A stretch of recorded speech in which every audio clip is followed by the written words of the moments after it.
विज्ञान के सेशन में आप लोगों का स्वागत है। जंतुओं में जनन ये हमारा चैप्टर चल रहा है और आज हम लोग लैंगिक जनन के बारे में बात करने जा रहे हैं। तो चलिए अपना हम बुक खोलते हैं।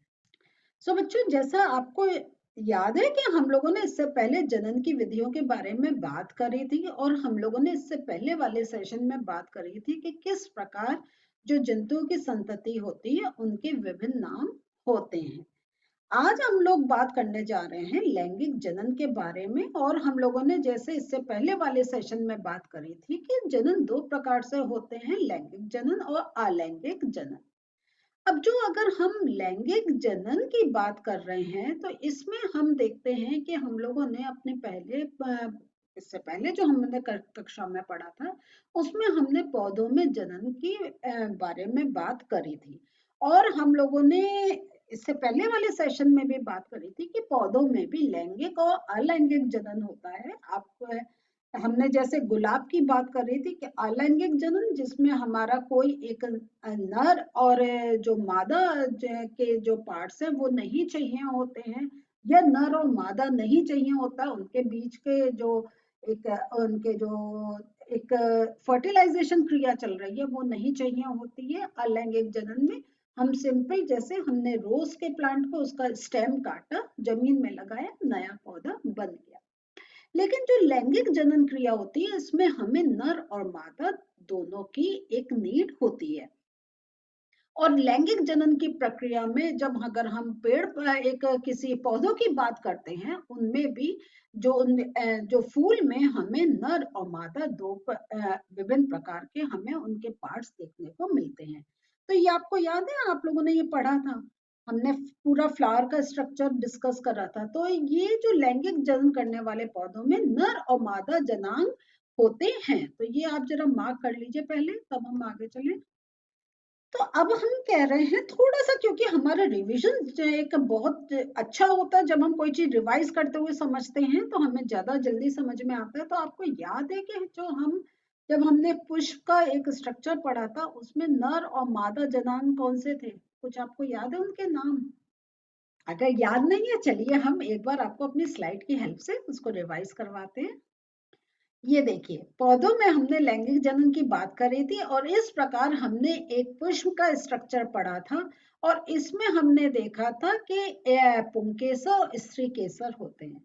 तो जो पुंकेसर होते हैं वो हमारे नर पार्ट होते हैं और जो स्त्रीकेसर होते हैं वो हमारे फीमेल पार्ट है, या अगर हम कहें पुंकेसर नर और स्त्रीकेसर मादा पार्ट्स होते हैं। तो पुंकेसर में हम लोगों ने देखा था कि उनमें क्या होता है, एक तंतु होता है और परागकोश होता है। याद है आपको? है ना? और ये जो परागकोश में क्या होता है, परागकण बनते हैं। हम अभी इतना ही देखते हैं क्योंकि अभी हमें दूसरे पार्ट जाना है, फिर आपको पूरा रिवाइज करवाते हैं। अब स्त्रीकेसर जो होता है इसमें हमने देखा था कि उसमें सबसे नीचे अंडाशय होता है, फिर हम देखते हैं वर्तिका होती है और फिर वर्तिकाग्र होता है। ये तीनों मिलके स्त्रीकेसर बनाते हैं। तो हमने अब जनन क्रिया जब उनका हमने लैंगिक जनन के बारे में पुष्प के अंदर पढ़ा था तो क्या था, ये जो पराग कोश होते हैं इसमें जो पराग कण बनते हैं या जो हम कहते हैं एंथर्स बनते हैं, वो जब ये फटता है तो ये वर्तिकाग्र पर पहुंच जाते हैं, है ना? और यहाँ पे आप देख रहे होंगे थोड़ा सा इसमें लाइट करके दिखा भी रखा है। तो यहाँ पे ये पहुंच जाते हैं और फिर जब ये जो आपके परागकण होते हैं, एंथर होता है, फिर उसके अंदर वो क्या होते हैं, पूरा उसका डिटेल है, उसके अंदर एक उनके सेल्स होते हैं जो हम देखते हैं वर्तिकाग्र से वो पर चिपकने के बाद थोड़े समय बाद उनमें एक ट्यूब बन जाता है और वो जो ट्यूब होता है वो अंडाशय तक जाता है। फिर उस ट्यूब से वो जो फर्टिलाइज करने वाला जो न्यूक्लियस होता है वो पास होता है। तो वर्तिका का ये कार्य है कि यहाँ जो आपके एंथर चिपके हैं वो जो ट्यूब बन रहा है उसको वो प्रोटेक्शन दे पाए और वहां से जब उसका यहाँ पर जो उसके स्पोर्स वो जब यहाँ आके अंडाशय में उनका जो अंडाशय में जो अंड होते हैं उनके साथ उनका एक मिलते हैं, एक उनमें फर्टिलाइजेशन होता है और फर्टिलाइजेशन के बाद उसमें बीज का निर्माण होता है। तो जो हम क्या करते हैं, हम फल खाते हैं, हम सब्जियां लेते हैं और हम कितना होता है, कुछ के बीज हम अपने अंदर ले लेते हैं, वो उतने हार्ड नहीं होते, लेकिन कुछ के बीज हम थ्रो कर देते हैं। तो ये जो बीज है वो कैसे बन रहा है, वो इस क्रिया से बन रहा है और ये जो क्रिया है इसको कहते हैं लैंगिक जनन। कोई बड़ी बात है नहीं, ये सब एक नेचुरल वे में होता रहता है। तो यहाँ पर अगर आप ये पार्ट भूल गए हैं, आपको याद नहीं है, तो आप यहाँ पे आप वीडियो पॉज करें और ये वाला जो है ये मेन, आप चाहें तो ये ऐसा फ्लावर का एक रफ स्ट्रक्चर बना लें, लेकिन अपने याद करने के लिए आप ये भी कर सकते हैं कि पौधों में जो नर पार्ट है उसे पुंकेसर कहते हैं। पुंकेसर किसको मिलाकर बोलते हैं, परागकोश और तंतु को। फिर आप जो पौधों में जो हमारा एक मादा पार्ट है उसको हम स्त्री केसर कहते हैं। स्त्री केसर किनसे मिलकर बनता है, वर्तिकाक, वर्तिका और अंडाशय से मिलकर बनता है। तो ये आप अपनी कॉपी में नोट कर सकते हैं। पॉज कर लीजिए, नोट कर लीजिए और फिर से आप हमारा सेशन स्टार्ट कर सकते हैं। ठीक है, चलिए अब हम लोग बुक खोलते हैं अपनी फिर से। तो यहाँ पे देखिए हम लोगों ने रिवाइज कर लिया कि जो पौधों में नर और मादा जनांग के नाम क्या होते हैं। तो यहाँ जो हमने देखा कि पौधों में नर और मादा हैं, और हम तो अपने ह्यूमन बीइंग्स हम और विभिन्न जीव जंतुओं में भी हम देखते हैं कि नर और मादा होते हैं। जंतुओं में भी नर एवं मादा में विभिन्न जनन भाग अथवा अंग होते हैं। तो अब हम देखते हैं कि जैसे हम कहते हैं ये नर है ये मादा है, तो इनमें जो हमारे बाहर से तो हम देखते हैं बहुत से हमारे बहुत काफी कुछ हमारे अंग सेम है, आंख भी सेम है, चाहे नर हो चाहे मादा हो, नाक है, मुंह है, हाथ है, ये सब एक सेम है। लेकिन कहीं तो कुछ एक डिफरेंस है, तभी तो हम कह पाते हैं ये नर है ये मादा है। तो वो जो डिफरेंट है वो हमारे जो इंटरनल ऑर्गन्स है उनमें थोड़ा सा डिफरेंस होता है, और वो डिफरेंस ही हमें नर और मादा में एक डिफरेंस क्रिएट करता है और वही एक जनन प्रक्रिया में भी हेल्पफुल होते हैं।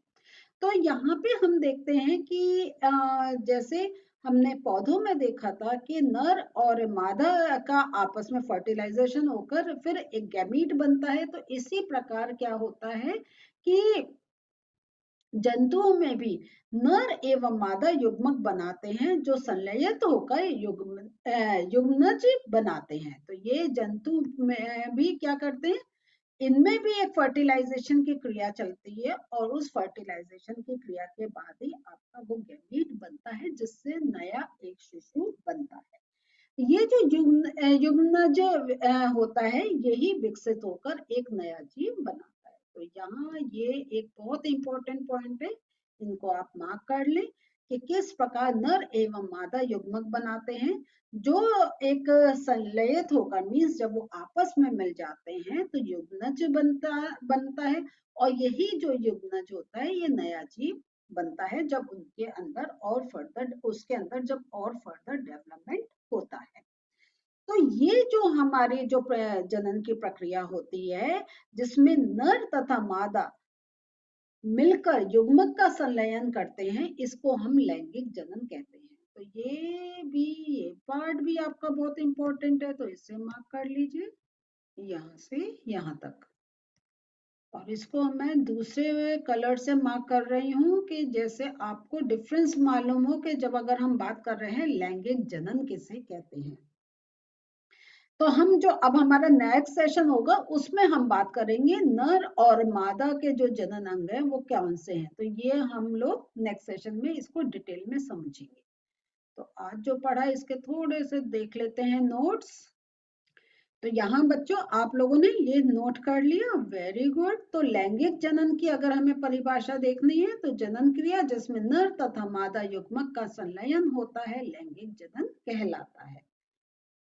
तो बच्चों आज हम लोगों ने एक तो सबसे इम्पोर्टेंट बात है कि पहले हमने पौधे का जो एक फ्लावर में जो नर और मादा जननांग है उनके बारे में हमने एक बार रिवाइज कर लिया है, क्योंकि हमने जो पढ़ा है उसको अगर हमें याद होगा तो हमें आगे का जो एक प्रोसेस होता है वो समझने में इजी होता है। इसके साथ साथ हम लोगों ने ये देखा कि लैंगिक जनन की परिभाषा क्या है, किस प्रकार हम कहते हैं इसमें लैंगिक जनन हो रहा है। तो जैसा मैंने आपको बताया था कि जो हमारा नेक्स्ट सेशन होगा उसमें हम नर और मादा में कौन कौन से पार्ट्स हैं जो एक जनन प्रक्रिया में एक सहायक होते हैं, उनके बारे में हम बात करेंगे। तो मिलते हैं नेक्स्ट सेशन में। बाय।